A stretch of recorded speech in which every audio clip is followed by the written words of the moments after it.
అభినయదర్పణం అసంయుక్తహస్తం మయూరశ్లోకం అస్మిన్ననామికం గుష్టక్లిప్తోచన్యః ప్రసరితః మయూరహస్తః కథితః కర్టీకవిచక్షణే.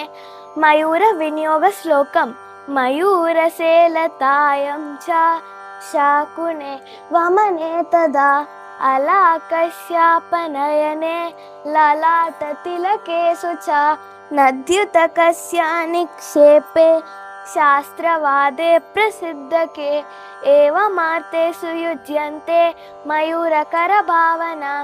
వినియోగ శ్లోకం అర్థం మయూరసే నెమలి పింఛం పికాక్, లతాయం చ తీగలు క్రీపర్స్, శకునే నెమలి తల పికాక్స్ హెడ్, వమనేతద కక్కడం వామిటింగ్, అలాకశ్యాప రింగుల జుట్టు కర్లీ హెయిర్, నయనే కళ్ళు ఐస్, లలాట తిలకేషు చ బొట్టు పెట్టుకోవడం keeping tilak mark on forehead, నద్యుతకస్య నిక్షేపే పవిత్రమైన జలం జల్లుకోవడం స్ప్రింకలింగ్ హోలీ వాటర్, శాస్త్రవాదే శాస్త్రాల గురించి మాట్లాడుకోవడం డిస్కసింగ్ శాస్త్రాస్, ప్రసిద్ధకే ప్రసిద్ధత చెందిన వాళ్ళు వెరీ ఫేమస్, ఏవమార్తేషు యుజ్యంతే మయూరకర భావన.